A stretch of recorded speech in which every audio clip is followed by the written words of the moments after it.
Olá, eu sou Miguel Rodrigues, sou psicólogo. Olá, eu sou Andrea Gruber, sou bacharel em Direito. Olá, meu nome é Camila Silva, sou acadêmica de Direito. E nós somos representantes do Lau Clube São Miguel do Oeste Universidade. E hoje, a convite da escola, a gente veio trazer para vocês uma conversação bem importante com o tema Alimentando Sonhos em Tempos de Pandemia. Como a gente comentou então, a nossa conversação hoje ela traz como tema Alimentando Sonhos em Tempos de Pandemia. O nosso objetivo do Léo Clube, e nós três que representamos o clube, é trazer para vocês um pouquinho de uma discussão, abrir um leque de discussão em relação àquilo que a gente tem sonhado até esse momento em que fomos acometidos por uma pandemia, que ela não atingiu apenas nós, ela atingiu o mundo inteiro. E mesmo no meio de toda essa turbulência, a gente precisa ser resiliente em relação àquilo que a gente tem como sonhos, porque o tempo pausou, né? Mas os sonhos eles devem continuar. A gente vai abrir nossa conversação trazendo para vocês um artigo do ECA. O ECA, para quem não sabe, é o Estatuto da Criança e do Adolescente. O artigo 18 do ECA ele diz bem assim: é dever de todos nós zelar pela dignidade da criança e do adolescente, pondo-os a salvo de qualquer tratamento desumano, violento, aterrorizante, vexatório ou constrangedor. Por que a gente trouxe esse artigo do ECA? Para perguntar para vocês: será que vocês estão fazendo a sua parte em casa? Será que você, enquanto aluno dessa instituição, está fazendo a sua parte baseada naquilo que a gente traz como direitos e deveres? Ou será que eu estou pensando somente naquilo que eu tenho como direito? Isso baseia um pouquinho a conversação que a gente trouxe para vocês, porque ela nos faz pensar um pouquinho nessa frase que Francisco do Espírito Santo, que é um filósofo brasileiro, diz, que embora ninguém possa voltar atrás e fazer um novo começo, qualquer um de nós pode começar agora e fazer um novo fim. O que ele quer dizer com essa frase dele trazendo para a realidade de hoje? Se nós chegamos no ponto que nós estamos, em que muitos sonhos se desacreditaram, que muitos de nós estamos desmotivados, ou que nós chegamos até esse ponto deste ano de 2020 e por alguma ironia do destino, até mesmo por alguma interpretação diferenciada em relação à pandemia, nos desmotivamos, a gente pode iniciar hoje e fazer um novo fim para nossa realidade, tanto para esse ano, quanto para esse bimestre, quanto para a história que a gente está construindo dentro da função que nós estamos, dentro do ano letivo que nós estamos, e isso também se baseia na nossa vida profissional, familiar e social também. Em resumo, a gente vai falar sobre as transformações das fases do desenvolvimento humano. As fases do desenvolvimento humano, para quem não sabe, são as fases do nascer ao morrer. E por que a gente vai falar sobre as fases do desenvolvimento humano? Porque nesse ano a gente foi acometido, né, por uma pandemia mundial, do qual muitos sonhos se pausaram. E a gente vem justamente para trabalhar para vocês, para abrir um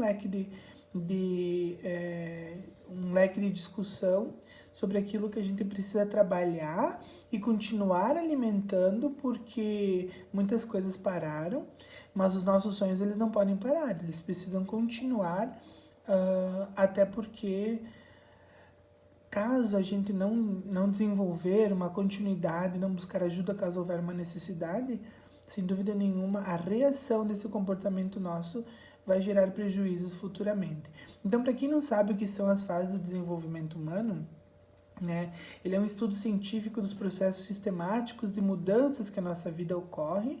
O objetivo do estudo das fases do desenvolvimento humano são as mudanças que ocorrem ao longo da vida, e tanto a psicologia, a medicina, a antropologia, a sociologia como a biologia também estudam as fases do desenvolvimento humano. Em resumo, são as fases da nossa vida, desde o nascimento até o momento da nossa partida.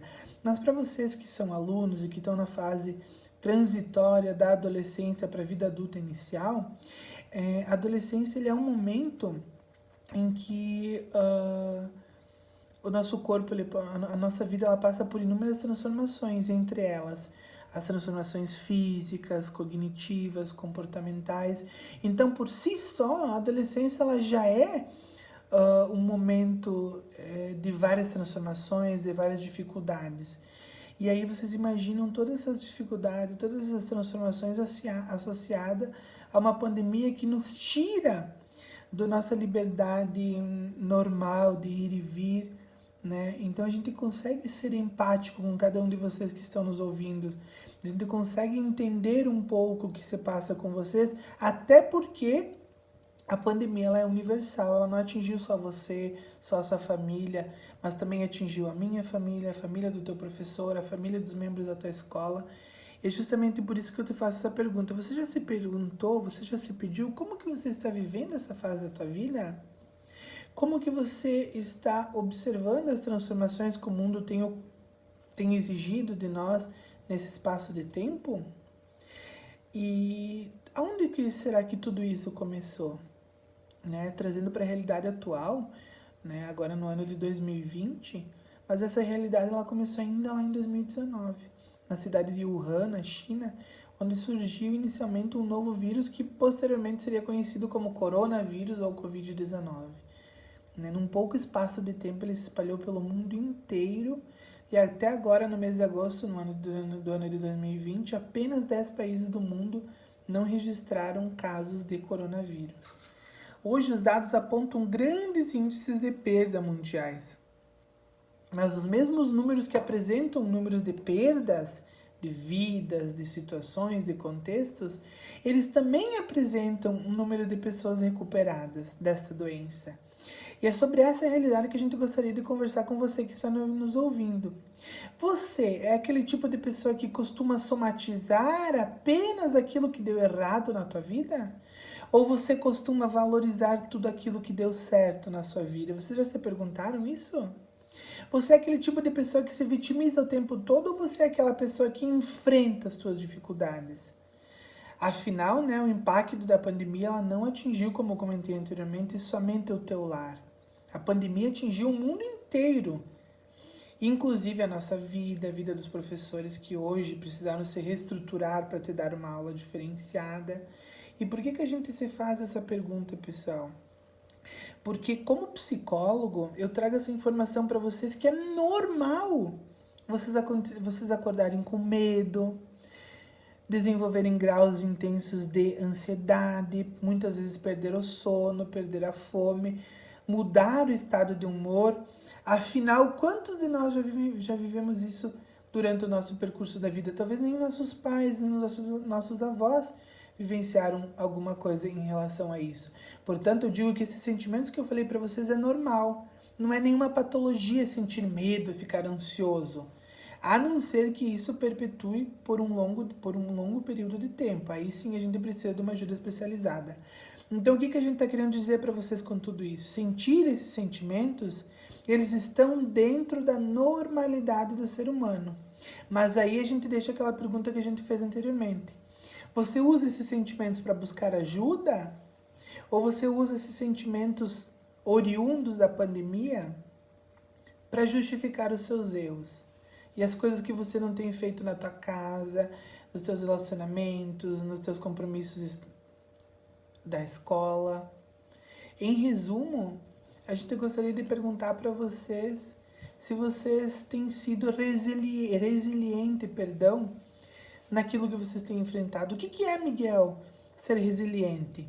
Resiliência é a capacidade que o ser humano desenvolve de enfrentar as dificuldades que surgem na vida dele, mesmo quando tudo parece estar dando errado. Ou seja, nós fomos acometidos por uma pandemia mundial, como a gente comentou anteriormente, e a gente perdeu a nossa liberdade de ir e vir. Consequentemente, são nesses momentos que a gente vai identificar dois tipos de pessoas, que são aquelas que são boas de desculpas e aquelas que são boas de ação. E aí eu pergunto para você, em que lado da moeda você fica? Você é aquele aluno que é bom de desculpa, que tem uma desculpa para tudo? Ou você é aquele aluno bom de ação, que mesmo na dificuldade, você vai encontrar uma forma de resolver aquele problema que você está enfrentando. Isso envolve as relações educacionais que você tem, as relações com a tua família e assim sucessivamente. Mas eu quero que você se pergunte hoje, qual lado da moeda você está? Você é aquela pessoa boa de desculpa ou você é boa de ação? E eu digo para vocês como psicólogo, isso é uma habilidade comportamental. Se você não é uma pessoa resiliente, você pode trabalhar isso com você e você vai conseguir ser uma pessoa resiliente. Mas o primeiro passo para desenvolver resiliência é você querer. Tá, Miguel, Andréia, Camila, Léo Clube, o que eu ganho se eu for resiliente? A primeira coisa que você ganha sendo resiliente é o desenvolvimento de um sentimento de amor próprio, que se encaixa com um sentimento de valorização. Se eu sou resiliente, se eu vou atrás, se eu persisto, eu vou me sentir bem, eu vou me sentir valorizado. Consequentemente, a minha autoestima ela aumenta. E o meu mundo não para, ele se mantém em movimentação. Diferente de uma pessoa que vai se isolar, que vai se enquartar, vai se fechar, não vai fazer suas atividades. Consequentemente, essa pessoa está alimentando um sentimento de desvalorização.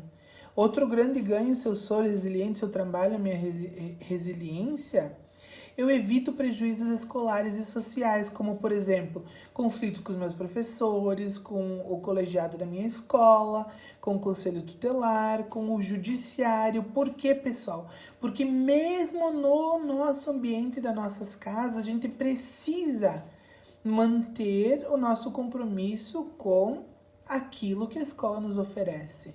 Por quê? Porque é um dever. Logo ali na frente a gente vai falar um pouquinho sobre os direitos e o dever. Também, o que você ganha sendo resiliente é a harmonia familiar, pois assim você evita que o pai e a mãe fiquem cobrando o tempo todo ou fiquem criando os atritos caso vocês não fizerem aquilo que é dever de vocês. E não só em relação à escola, mas em relação aos compromissos familiar, na casa e assim sucessivamente. Outro ganho que você tem ao trabalhar a sua resiliência é a continuidade dos sonhos de vocês. Os vestibulares, as bolsas de estudo, o trabalho, independente do que você quer no próximo ano, isso não começa só no próximo ano. Esses sonhos, eles continuam a partir desse momento também. Então, se pergunte como você está trabalhando a sua resiliência ou não. E o motivo principal de todos, quando eu trabalho a minha resiliência, que é o conhecimento que eu continuo adquirindo, pessoal. Isso é o mais importante. Eu não posso parar no tempo, eu não posso esperar as aulas voltar para mim voltar a estudar. Eu não posso esperar as aulas voltar para mim cumprir com as minhas obrigações, os meus trabalhos, os meus testes, as minhas provas, os conteúdos, os livros, aquilo que os professores, o educandário me propõem a fazer. Ou seja, eu preciso continuar me dedicando aos meus estudos, aos meus compromissos, pessoal, porque o conhecimento é a única coisa que ninguém tira da tua vida. Assim sendo, se vocês chegaram até esse momento e vocês saem de casa nesse período de pandemia, de dificuldade, querendo mudar o mundo, vocês vão se frustrar. Por quê? Porque nesse momento vocês não precisam querer mudar o mundo, mas você pode mudar o teu mundo, a tua realidade, a tua rotina e principalmente ser melhor do que você foi ontem. Se você tiver esse objetivo, sem dúvida nenhuma, você não vai se frustrar e você vai conseguir atingir os teus objetivos, as tuas metas, não só enquanto aluno, mas enquanto filho, enquanto profissional. E lá na frente, quando a gente voltar e essa pandemia encerrar, a gente vai poder se abraçar, a gente vai poder trabalhar o afeto, o afago e não teremos prejuízos grandes por ter deixado de fazer aquilo que era obrigação nossa. E quando a gente fala, pessoal, desse momento que a gente vive na nossa vida, a gente precisa falar de superação. Na tela vocês podem ver a imagem de um jogador mundialmente conhecido, talvez um ou o melhor do mundo. Em contrapartida, a gente também vê uma das supermodelos mais conhecidas, mais bem pagas do mundo. E eles são dois exemplos brasileiros de superação. Por quê, pessoal? Porque quando a gente olha para o Neymar e para a Gisele Bündchen, a gente só olha, só lembra, só referencia a eles a vida rica, a vida luxuosa, a vida glamurosa que eles têm. Mas a gente não consegue parar para pensar que lá no início da carreira da Gisele Bündchen, ela sofria bullying, ela teve ideação suicida, ela teve depressão, ela foi chamada de inúmeros apelidos horríveis, que o Neymar veio de uma família miserável, morava num subúrbio, era uma pessoa absolutamente humilde. E o que eles optaram? Eles usaram essa dificuldade deles e transformaram elas em superação. E justamente por isso que hoje, mundialmente, eles são conhecidos. Então isso pode se aplicar na vida de vocês que estão nos ouvindo e nos assistindo. Se por acaso vocês estão enfrentando algum tipo de dificuldade, de descompensação, usem essa dificuldade para superação. E a superação ela começa no momento que você quer mudar. Ou você pode escolher ficar parado, não buscar ajuda, não buscar evolução e depois arcar consequentemente com os prejuízos que isso vai causar na sua vida. E por fim, na minha parte, nessa fase da nossa vida, a gente precisa evitar totalmente o egocentrismo intelectual. Que é o quê? Que é achar que nós só temos direito na nossa vida. E esquecer muitas vezes que eu tenho deveres também a serem cumpridos.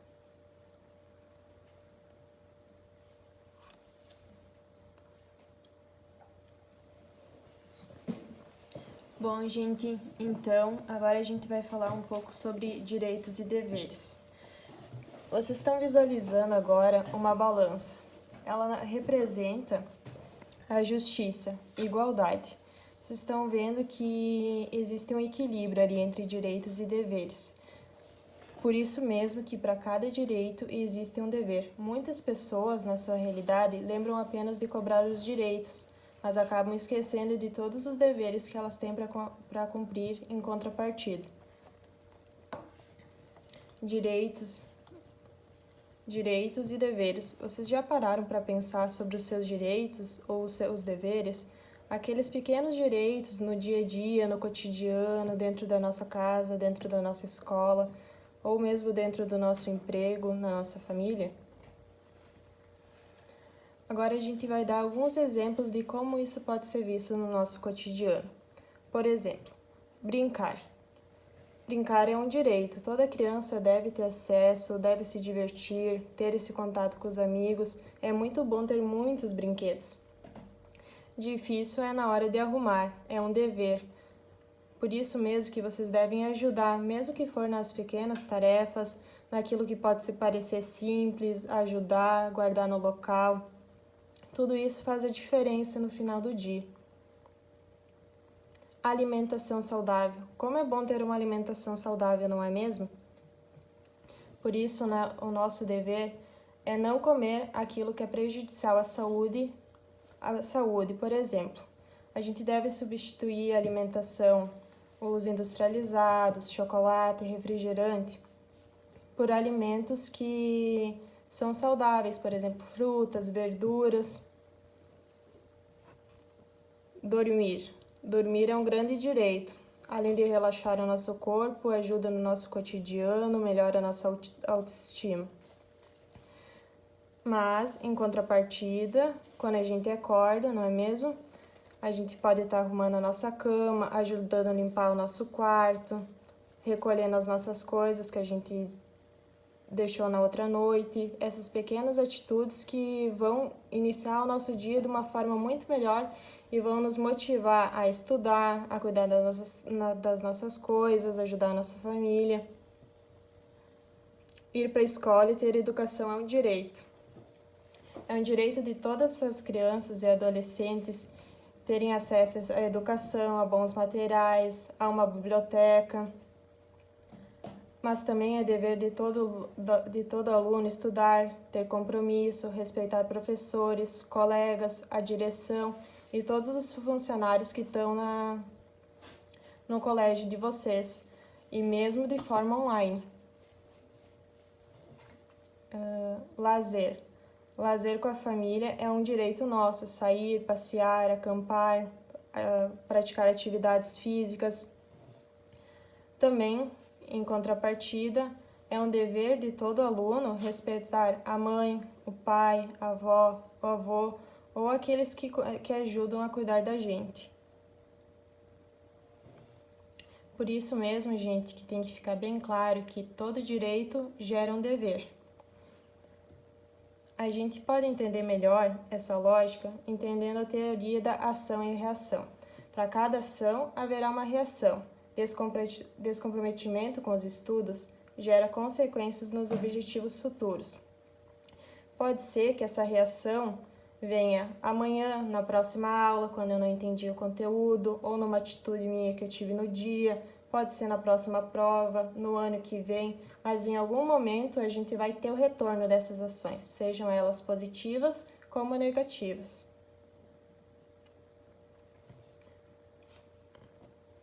Por isso que nesse tempo de pandemia, que a gente está tendo mais tempo para ficar em casa, a gente tem que escolher muito bem como a gente utiliza o nosso tempo. Aqui a gente listou os 10 jogos que foram considerados pela Organização Mundial de Saúde mais viciantes e que exigem um cuidado.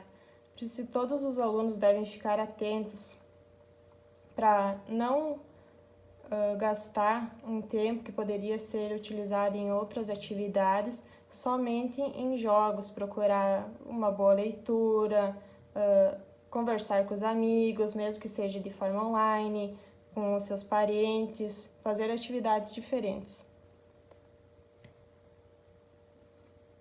Baixa resistência a frustrações dificulta a superação. É normal se sentir diferente agora na pandemia, porque é uma situação diferente. A gente deve utilizar essas frustrações, essas coisas que às vezes parecem não estar dando certo, para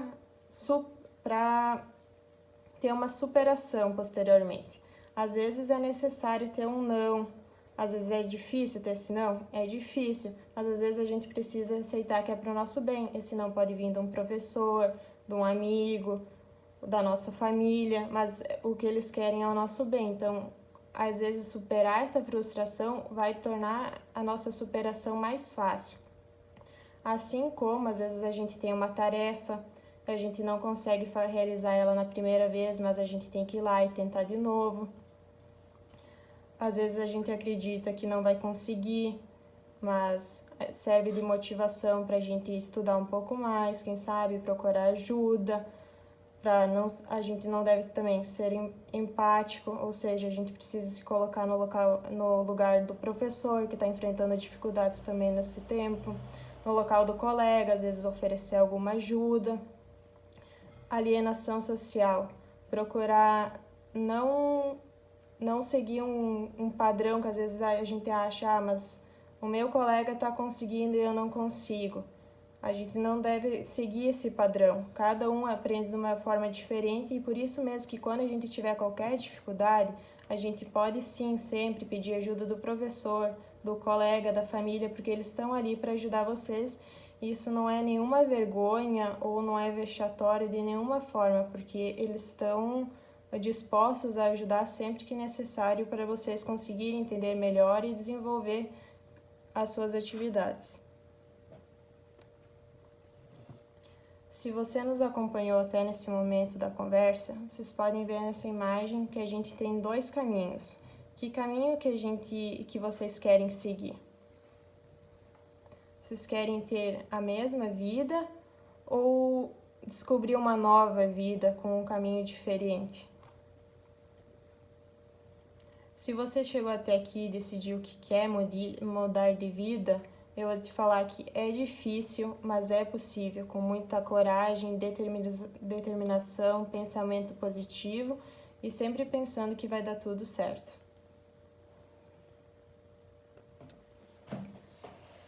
Por isso mesmo que existem algumas instituições que podem nos ajudar, como a escola, os professores, as instituições de saúde. E quando vocês se sentirem tristes ou ansiosos, existem médicos, existem psicólogos, psiquiatras. Esse pessoal está aí para nos ajudar. Mas Nenhuma instituição suprirá o amor de uma família.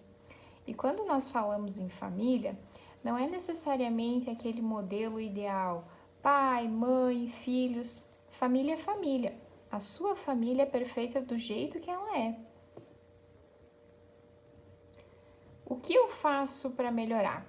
Ah, você quer mudar, mas você não sabe o que fazer para melhorar? Em primeiro lugar, acredite em você. Acredite que você consegue. É sério, acredite em você. Esse é o primeiro passo. Tenha persistência.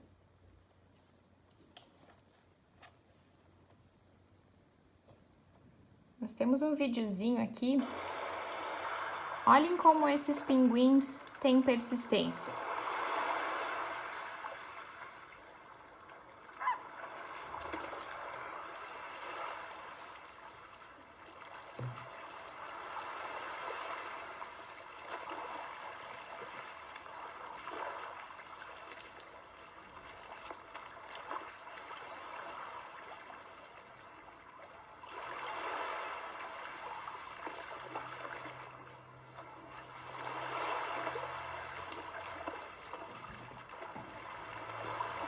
Eles não desistem, eles querem que todos consigam subir. E essa é apenas uma representação sobre o que é ter persistência. É não desistir.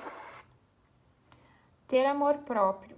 Amor próprio é evitar frustrações, é se amar, é gostar de como nós somos de verdade.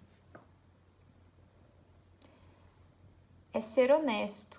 A honestidade está relacionada com a confiança que nos é depositada. Ser honesto também é ser consigo mesmo. Por isso, nós não devemos mentir, nós devemos respeitar o próximo. E aqui chega o respeito. Respeito nós devemos ter pela família, por todas as pessoas que estão ao nosso redor. Devemos ter também o amor pela escola, porque é na escola que começa tudo, é onde aprendemos o começo de tudo. É onde fazemos o primeiro contato com os colegas, onde fazemos amigos, onde aprendemos a respeitar as diferenças. Precisamos também ter coragem, enfrentar os obstáculos. Precisamos da coragem para tomar algumas decisões importantes na nossa vida, principalmente quando tem algo errado. A imparcialidade. Para sermos justos, é preciso ser imparcial, corretos. Precisamos ser otimistas. Ser otimista é ser feliz, é encontrar alegria durante a nossa vida, entendendo que nem todos os dias são alegres, mas a tristeza também faz parte da nossa vida e tá tudo bem. Precisamos ter limites. Limites fazem parte da nossa vida diariamente. Ser cauteloso é saber o que podemos ou não fazer, principalmente quando se refere a jogos e buscas online. Precisamos aceitar as diferenças. Ninguém é igual. Cada um de nós é diferente do outro, por isso devemos respeitar a diferença de todos. Evitar o bullying. O bullying leva as pessoas ao sofrimento, ao constrangimento. Viver com o bom humor. O sorriso traz leveza para qualquer ambiente. É muito bom viver com pessoas bem-humoradas, porque estão sempre sorrindo e são mais otimistas. A nossa vida pode ser comparada com uma montanha-russa, porque ela é cheia de altos e baixos. Você já definiu o seu destino? Bom, se você já definiu o seu destino, a expectativa é que seja seguida uma linha reta, né? Essa é a nossa expectativa, mas sabe qual que é a realidade? É essa aqui. A nossa vida é cheia de curvas, obstáculos. Você está preparado para os desafios, para as curvas? A melhor sensação da vida é a de saber que existe dentro de nós infinitas possibilidades de tornar aquele prisioneiro um arquiteto do nosso futuro. E essa mensagem é a que a gente gostaria de deixar para vocês enquanto Léo Clube, porque dentro de cada um de vocês existem de fato um arquiteto aprisionado ali dentro. São vocês que estão nos ouvindo que vão tornar a realidade de vocês uma forma diferente de viver. Antigamente, era comum a gente ouvir que filho de ferreiro morria ferreiro. Filho de agricultor morria agricultor. Essa realidade não se aplica mais nos tempos de hoje. Filhos de pessoas humildes se formam em grandes universidades, em cursos maravilhosos. E é basicamente nisso que a gente gostaria de deixar essa realidade para vocês no dia de hoje. Sempre lembrando da empatia. A mesma situação que acometeu cada um de vocês, acometeu cada um de nós. A diferença está na função que você exerce dentro da realidade que todos nós estamos vivenciando. Você pode se fechar na tua casa, não fazer os trabalhos da tua escola, não se dedicar para o processo de estudo mesmo afastado do ambiente físico escolar, mas você também pode inovar, buscar além daquilo que os professores te passam de forma online, buscar uma nova realidade de aprendizado baseado nessa pandemia que nos afastou fisicamente, mas nos uniu muito mais de uma forma online. E as consequências dessas ações, sejam elas positivas ou negativas, elas vêm logo ali na frente. Portanto, em nome do Léo Clube, a gente gostaria de deixar essa mensagem para vocês e agradecer pela atenção especial que cada um de vocês dedicaram nesse momento de conversação em relação a esse lema que a gente encerra dizendo que alimentem os seus sonhos, lá na frente eles valerão a pena. E mesmo em meio à pandemia, seja positivo, a vida retribui.